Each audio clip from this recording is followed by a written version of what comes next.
Hello, everyone, and welcome back to Progressive Heli? Learning. So what's going on, Greg? We're learning. We're learning. All right. Getting smarter every day. I feel the IQ climbing. Awesome. Well, on that note, I guess we should probably jump into this episode, right? So I'm up. All right. I've jumped up. So if we look at the learning tab on our Facebook page, it's got all of our units outlined, and I think the very next unit would be morphing transitions, because we just finished up flips and rolls. We're going to go back, we'll revisit those, where we'll show some advanced flips and advanced rolls, but that's something that we'll probably do down the road. So for now, what we just want to do is kind of pull everything together, right? We did upright flight, we did inverted flight, we did it backwards, we did it forwards, and obviously there's a lot of hover practice in there. So we should be at the point where we can combine all these orientations to do, some pretty cool flights, right? I mean, Oh, this sounds like we're going to have some fun today. I think it's pretty cool. I think, it's not a hardcore smack 3D, but it still applies. Chance to be creative. And it does give you a chance to be creative. So some of the things we're going to show, pretty much traveling left to right, right to left. That's how you're flying, right? At this point, you're not flying where you go out 50 feet and then you back it up, right? You should actually be flying side to side. You should actually be flying clockwise, counterclockwise, full circuits or figure eights, right? So Greg just started out just doing just a basic left to right pass with a crash. Oh, I was just resetting my fuel load. That's right. Oh, okay. Resetting your fuel. Okay. So we're going to start off going up down the line. We're going to start off going to the left. Moving off the left. Yeah. So we're going to go right to left to right. We're going to go back and forth. But it doesn't matter. You can go whichever way you want first. But you could do something at the end like a stall turn. Stall turns, you kind of want to get them vertical, find mid-stick, let the heli stall, almost fall. And then you could just do a half pyro, you could do a full pyro, you could do 2 pyros, 3 pyros, how much ever room you've got. And, you can exit that however you want. Nose first, tail first, doesn't matter. You could also do a half roll at the top of the stall turn. So maybe, Greg, if you get a chance, you could do just a half roll on the top of this one and come out tail first, inverted. Half roll. Oh, you try to get real fancy there. So those are just some variations right there of a stall turn, which I know it's something we didn't really cover, but it's kind of a basic maneuver, and it gets you really just comfortable flying left to right, right to left, and seeing the heli, all that, right? So now, Greg, why don't you go ahead and open it up into a circuit? So at this point, we've already actually covered rolls. We've used the flip. We've used the pirouette, right? All basic maneuvers, all fundamental skills that we've been learning, and we've already combined them in a circuit traveling right to left, and vice versa. So now, in a clockwise, counterclockwise or figure eight circuit, it still applies. So you just saw Greg did a half roll from inverted to upright, and right there he just did a flip, and you can do the same thing.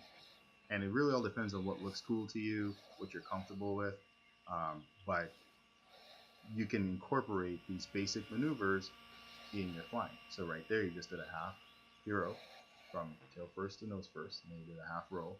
So you can combine these and put it together however you want. Now you could probably go up as you come around and do a loop. Oh, loop. I'll still loop. Right. So you can come out of it. You could do a loop coming out of it. So on the back side of this loop, coming down, you come down upright, you do a half roll back to inverted, and finish off your circuit counterclockwise. That's this way. But you see my point, guys. So I mean, everything that you learned up until this point allows you to do everything you're seeing Greg do here today in this video. And there's probably a whole lot more, but we're not trying to get too detailed with this. The things that I will point out to you is that try to when you're morphing, when you're trying to utilize these transitions, you're keep in mind what your flight pattern is. If you're traveling left to right or right to left, don't do something that stops the heli right in front of you unless that's what you want. If you want it continuously across the field, then whatever transition you use. So like in this case, Greg just was doing some flips, and if you want to continue the travel, continue the travel. But if you want to stop it and maybe do some flips in front of you and then continue, you could do that too. So really, it's all up to your imagination, right? I mean, it's just putting together everything you've learned and just using it. So one of the things I like to do when I do these, I try and keep the helicopter moving slow. I don't want to gain a lot of energy. Now, granted, when I want to do a maneuver that needs some energy, you got to build some momentum. But I try not to, when I'm doing things like rolls, I try and keep it relatively low energy because I don't want to have to chase myself, I want to have time to think. Yeah. So, once again, all depending on your comfort level. I mean, if you're an advanced sport flyer at this point and you're comfortable with the heli, going full tilt, then it may not scare you or bother you. So have at it.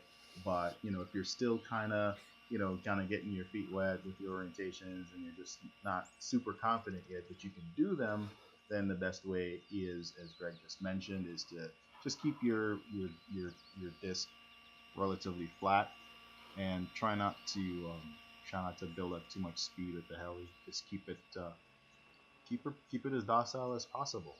Don't jam the sticks, and try to be as smooth as you can. So the thing about a transition is obviously if you're flying across the field, Greg's coming across the field, right to left, and you're 10 feet off the ground, you kind of want to maintain that, right? So if you were traveling upright and you did a half roll to inverted, well, you don't want to punch out of the half roll and end up 20, 30 feet higher than where you started.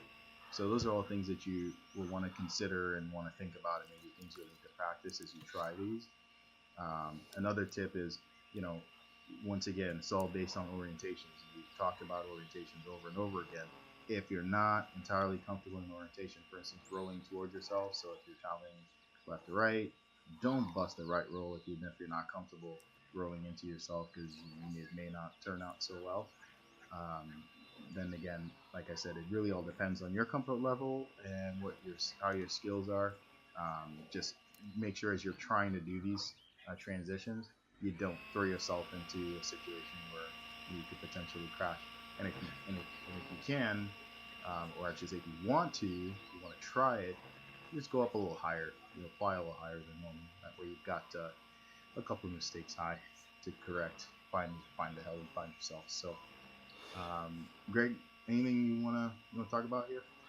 Well, I think that the big thing is just what I find my problem is not knowing what to do next.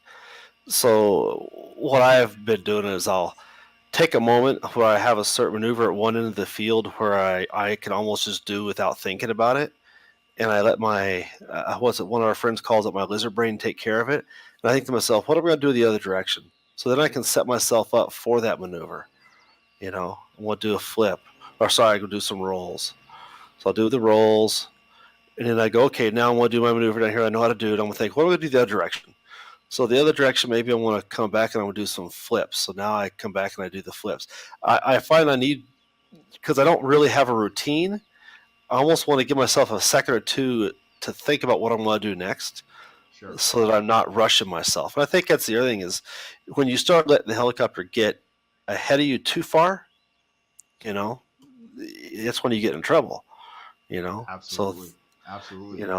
So you keep it slow, but have a plan, right. And like I said, I use that end, the right-hand side of the field and the left-hand side of the field as a reset point,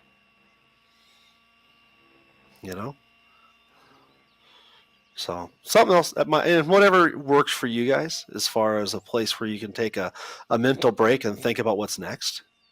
You know.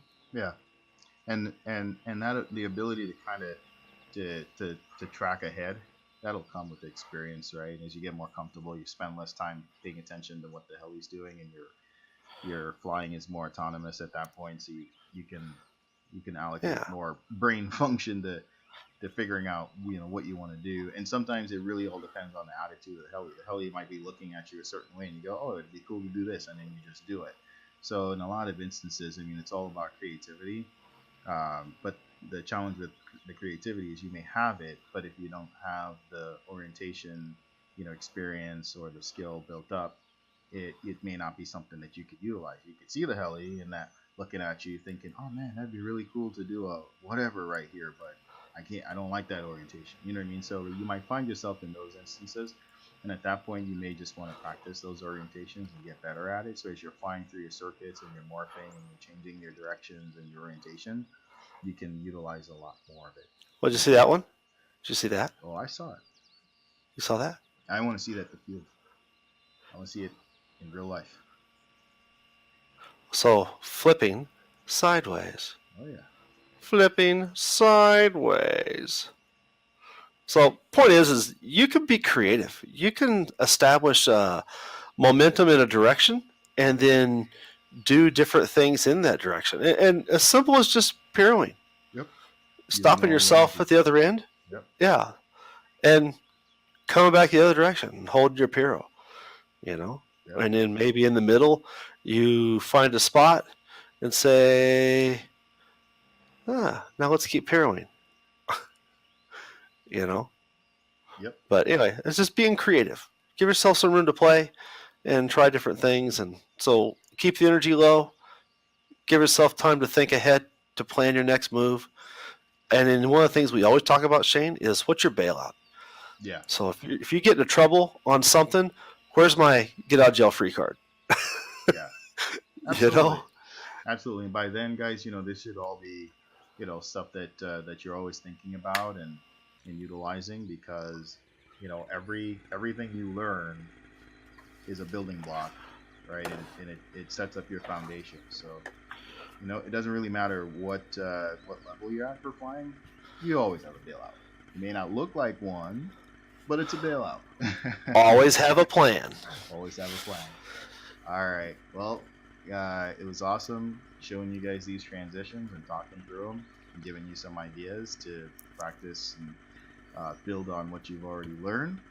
If you like the video, please give us a like and subscribe. And remember, always keep progressing.